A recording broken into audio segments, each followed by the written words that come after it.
ውድ ቻናላችን ቤተሰቦች እንኳን ወደ ቻናላችን በደህና መጣችሁ። አሁንም ሊቨርፑልን በሚመለከቱ ጉዳዮች ተመልሼ መጥቻለሁ። በዚህ ሰዓት የምንመለከታቸው ሊቨርፑሎች የፒኤስጂ አጥቂ የሆነውን ራሞስን እንደ አማራጭ ይዘውታል እየተባለ ይገኛል። በተጨማሪም የሪያል ሶሲዳድ ተጫዋች የሆነው ኩቦን ለማስፈረም ከፍተኛ ፍላጎት አላቸው እየተባለ ነው። እነዚህና ሌሎችንም ጨምሬ ይዤላችሁ መጥቻለሁ። እስከ መጨረሻው ላይ ቀረ ሰብራችሁ እንድትቆዩ በአክብሮት ጋብዛለሁ።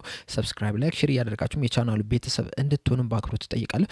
እንደዚሁም ራሞስ ወደ ሊቨርፑል ቢመጣ ምን ትላላችሁ የሚለውን ነገር ሀሳባችሁን እዚህ ኮሜንት ሴክሽን ላይ በመጻፍ አሳውቁኝ። አሁን በቀጥታ ወደ ያስኩላችሁ ጉዳዮች ገባለሁ። አብራችሁኝ ቆዩ። በመጀመሪያም የምንመለከተው ፍሪምፖንግን የተመለከቱ አዲስ የወጡ መረጃዎች ነው። እንደወጡት መረጃ መሰረት እንግዲህ ምናልባትም ዛሬ ወይም ነገ ሊቨርፑሎች በይፋ ሊያሳውቁ ይችላሉ ይህን ተጫዋች ማስፈረማቸው እየተባለ ነው የሚገኘው። ከዚህ ቀደም በሰራውላችሁ ፕሮግራም እንደነገርኳችሁ እንግዲህ አሁን በሊቨርፑል እንደሚገኝ እንደዚሁም ደግሞ የፎቶ ሹት የቀረጻ ሁሉም ነገሮች እንዳለቁና ይፋ ማድረግ ብቻ እንደቀረ ነግሬያችሁ ነበርና አሁን ላይ በወጡት መረጃዎች መሰረት እንግዲህ ዛሬ ወይም ነገ ይህንን ነገር ይፋ ሊያደርጉት ይችላሉ እየተባለ ነው የሚገኘው። እንደሚታወቀው እንግዲህ የክረምቱ የዝውውር መስኮት በይፋ የሚከፈተው እሁድ ግንቦት 24 ነው። ይህም የዝውውር መስኮት እንግዲህ ለ10 ቀናት ብቻ ነው የሚቆየው። ከዛ በኋላም ደግሞ ድጋሜ በሌላ ቀንም ደግሞ የሚከፈት ይሆናልና ምናልባትም ሊቨርፑሎች በእነዚህ 10 ቀናቶች ውስጥ 3 ተጫዋች ማስፈረማቸውን ይፋ ያደርጋሉ ተብሎ ነው የሚጠበቀው። በተጨማሪም ደግሞ የማማርዳሽ ፊልም በይፋ የሊቨርፑልን ማሊያ ለብሶ የምንመለከትበት ቀናቶች ሊሆኑ ይችላሉ ነው እየተባለ የሚገኘውና ፍሪምፖንግ ግን ዛሬ ወይም ነገ በይፋ ሊያሳውቁ ይችላሉ። በቀጣይ የምንመለከተው ጉዳይ ደግሞ የሊቨርፑል ወጣት ተጫዋች የሆነውን ኬረን ሞሪሰንን የተመለከተን ጉዳይ ይሆናል።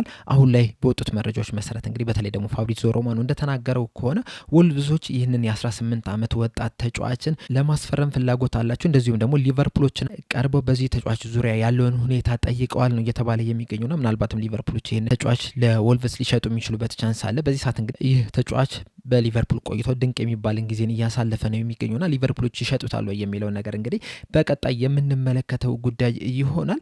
በሌላኛው የምንመለከተው ዘገባ ደግሞ ትሬንት አሌክሳንደር አርኖልድን የሚመለከተውን ዘገባ ይሆናል። አሁን ላይ እንግዲህ ኮፔ ይዞት በወጣው ዘገባ እንደዚሁም ደግሞ ስፔናዊ ጋዜጠኛ የሆነው ሮማን አልቫሬዝ እንደዘገበው ከሆነ ሊቨርፑሎች ከማድሪዶች ጋር ተስማምተዋል እያለን ይገኛል። በክፍያ ዙሪያ ማለት ነው። እንደሚታወቀው እንግዲህ ልክ ኮንትራቱን እንዳበቃ ትሬንት አሌክሳንደር አርኖልድ ከሊቨርፑል ጋር በይፋ የሚለያይ ይሆናል። ነገር ግን ደግሞ ሪያል ማድሪዶች የክለቦች የዓለም ዋንጫ በአሜሪካ የሚደረገው ጨዋታ ስላለባቸው ቀደም አድርገው ይህንን ተጫዋች ለመውሰድ ፍላጎት ነበራቸውና ከሊቨርፑል ጋር ድርድር ሲያደርጉ ቆይቷል። እስካሁን ድረስ እንግዲህ ሊቨርፑሎች ፈቃደኛ አልነበሩም። አሁን ላይ ግን ተስማምተዋል ነው እያለን የሚገኘው። ስምምነታቸውም እንግዲህ ከዚህ በኋላ የሚቀሩትን የሳምንታዊ ደሞዝና በተጨማሪም ደግሞ ትንሽ ክፍያዎች ማድሪዶች ለሊቨርፑሎች ለመክፈል ፈቃደኛ ሆነዋል ነው እያለን የሚገኘው።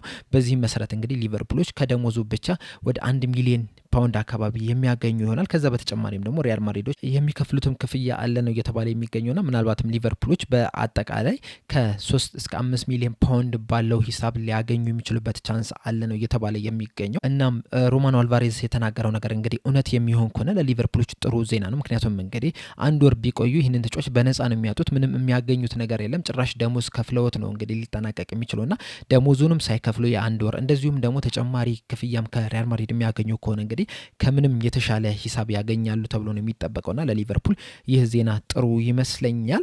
በቀጣይነት የምንመለከተው ደግሞ የሪያል ሶሲዳድ ተጫዋች የሆነውን ኩቦን የተመለከተውን ዘገባ ይሆናል። ከዚህ በፊትም እንግዲህ በተደጋጋሚ ሲነገር እንደነበረው ሊቨርፑሎች እዚህ ተጫዋች ላይ ከፍተኛ ፍላጎት አላቸው። በተለይ ደግሞ የሞሐመድ ሳላህ የረዥም ጊዜ ተተኪ ለማድረግ አቅደዋል ነው እየተባለ የሚገኘው። ይህ ጃፓናዊ ተጫዋች እንግዲህ ገና 23 ዓመቱና ከዚህ በኋላ እንግዲህ ለረዥም ጊዜ በሊቨርፑል መቆየት የሚያስችለው አቅም አለው። በሪያል ሶሲዳድ ቤትም እንግዲህ ጥሩ የሚባል እንቅስቃሴን እያደረገ ነው የሚገኘው። አንዳንድ ቪዲዮዎችን ከተመለከታችሁ ራሱ በጣም ፈጣን የሚባል ተጫዋች ነው። ድሪብል ማድረግ የሚችል ተጫዋች ነውና ትክክለኛው የሞሐመድ ሳላህ ተተኪ መሆን የሚችል ተጫዋች ነው። በተጨማሪም እንግዲህ ሊቨርፑሎች በዚህ ሰዓት የሞሐመድ ሳላህ ተተኪ ማምጣት ያለባቸው ጊዜ ይመስለኛል። ምክንያቱም እንግዲህ ሞሐመድ ሳላህ ዘንድሮ በጣም ጥሩ የሚባል ጊዜን ማሳለፍ ይችላል። ብዙ ጎሎችን ብዙ አሲስቶችን ማስመዝገብ የቻለ ተጫዋች መሆን ይችላል። እንደዚሁም ደግሞ 2 ዓመት የሚያቆየውንም ኮንትራት ከሊቨርፑል ጋር መፈራረም የቻለ ተጫዋች ነው። ነገር ግን ደግሞ ልክ ዘንድሮ እንዳሳየው ብቃት ቀጣይ ዓመትም ይህንኑ ይደግሟል ተብሎ አይጠበቅም። በትንሹም ቢሆን እንኳን ቀነስ ብሎ ሊመጣ የሚችልበት ቻንስ አለና ሊቨርፑሎች ካሁኑ መሐመድ ሳላ ሲለቅ ማን ተተኪ ይሆነናል የሚለውን ነገር ማሰብ መቻል አለባቸውና ለዛ ቦታ ትክክለኛው ተተኪ ደግሞ ኩቦኖ ነው እየተባለ የሚገኘው። ከዚህ በፊትም እንግዲህ ይህን ተጫዋች ለማስፈረም ሲፈልጉ ነበር፣ ሲከታተሉት ነበረ። በጃንዋሪ የዝውውር መስኮት ላይ እንደተከፈተ ራሱ ሊቨርፑሎች ይህን ተጫዋች ለማስፈረም ፍላጎት እንዳላቸው ሲነገር ነበር። አሁንም ፍላጎታቸው እንዳልቀነሰና የቀጣይ የመሐመድ ሳላ ተተኪ ለማድረግም ከፍተኛ ፍላጎት አላቸው ነው እየተባለ የሚገኘውና ቀጣይ 2 ዓመታት እንግዲህ መሐመድ ሳላ ቅድም እንደነገርኳችሁ በሊቨርፑል ቤት ቆይታ ያደርጋል።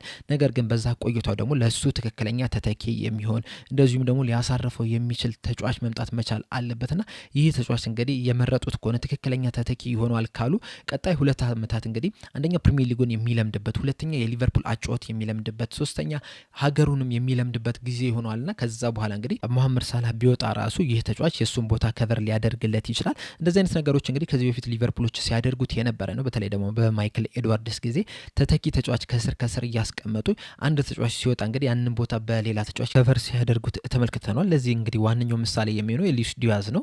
ማኒ ከሊቨርፑል እንደሚወጣ ካሳወቀ በኋላ እንግዲህ ጃንዋሪ ላይ ነበር ሉዊስ ዲያዝን ያስፈረሙት። ከዛ በኋላ 6 ወር የመለማመጃ ጊዜ ያገኘ።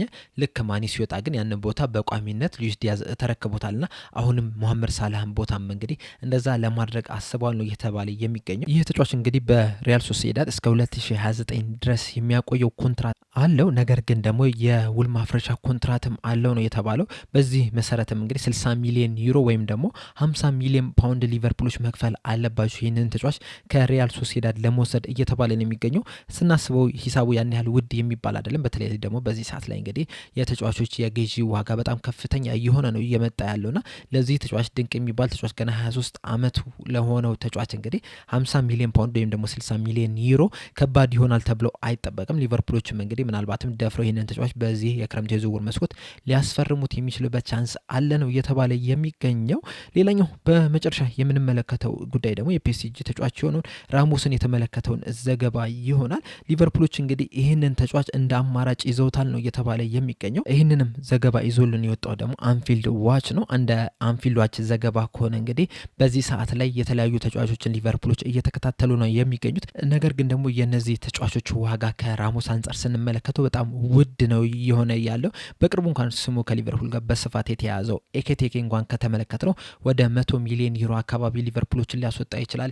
አሌክሳንደር ኢሳክ እስከ 180 ሚሊዮን ዩሮ ድረስ፣ እንደዚሁም ደግሞ ጁሊያን አልቫሬዝ እስከ 120 ሚሊዮን ዩሮ ድረስ፣ ሴስኮም እስከ 80 ሚሊዮን ዩሮ ድረስ፣ ጊዮኬሬስም እንግዲህ በዛው ተመሳሳይ ብራኬት ውስጥ የሚገባ ነውና የራሞስን ከተመለከት ነው ግን 65 ሚሊዮን ዩሮ ብቻ ነው የሚጠበቅበት ሊቨርፑል ይህን ተጫዋች ማምጣት ከፈለገና ምናልባት ፊታቸውን ወደዛ ሊያዞሩ የሚችሉበት ቻንስ አለ እየተባለ ይገኛል። ይህ እንግዲህ ከመኒ ቦል ሲስተም ጋር በተያያዘ ነው እየተባለ የሚገኘው። ምክንያቱም እንግዲህ ከሌሎቹ አንጻር ስንመለከተው በጣም ርካሽ የሆነ ዋጋ ነው ያለው። በተጨማሪም ደግሞ ጥሩ የሚባል ቁጥራዊ መረጃዎችም አሉት ነው እየተባለ የሚገኘው። በ90 ደቂቃ ውስጥ እንግዲህ በአቬሬጅ 1 ነን ፔናልቲ ኤክስጂ አለው። እንደዚሁም ደግሞ በየ90 ደቂቃው 4.41 ሙከራዎችን የሚያደርግ ተጫዋች ነው። እንግዲህ በሊግ ባደረጋቸው ጨዋታዎች እንግዲህ 10 ግቦችና 3 አሲስቶችን ማስመዝገብ ይችላል። በእርግጥ ዘንድሮ እንግዲህ ብዙ የመጫወቻ እድል ያገኘ ተጫዋች አይደለም። በአጠቃላይ በዚህ ሲዝን እንግዲህ 1066 ደቂቃዎችን ብቻ ነው ማድረግ የቻለውና ብዙ እድል እየተሰጠው አይደለም የሚገኘው በኤነሪኬ።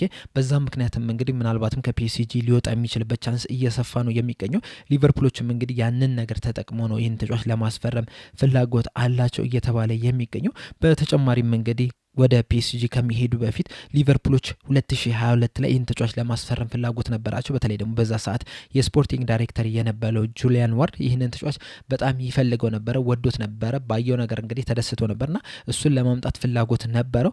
ነገር ግን ደግሞ የርገን ክሎፕ ከሱ ይልቅ ዳርዊን ኑኔዝ ቢመጣልኝ ይሻላል ብለው ችክ ስላሉ ያ ተጫዋች ወደ ሊቨርፑል ሳይመጣ ቀርቶ ዳርዊን ኑኔዝ ወደ ሊቨርፑል ሊመጣ ይችላልና ምናልባትም ያን ጊዜ የነበራቸውን ፍላጎት አሁንም ላይ አድሰው ይህንን ተጫዋች ሊያመጡ የሚችሉበት ቻንስ አለ ነው እየተባለ የሚገኘው። ምናልባትም እንግዲህ ሊቨርፑሎች እዚህ ተጫዋች ላይ ሊሄዱ የሚችሉበት ብዬ የምገምተው እኔ በግሌ በሂሳቡ ምክንያት ነው የሚሆነው። ምክንያቱም ኤኬቴኬ እስከ 100 ሚሊዮን ዩሮ ድረስ ነው የሚጠየቅበትና ምናልባትም ሊቨርፑሎች ይህንን ተጫዋች በማምጣት የሆነ ያህል ጋፕ ለመፍጠር ጥረት ሊያደርጉ የሚችሉበት ቻንስ አለ። ወይ ይህንን ተጫዋች ወይ ደግሞ የብራይተን ተጫዋች የሆነውን ፔድሮን ሊያመጡ የሚችሉበት ቻንስ አለ ብዬ ነው የማስበው።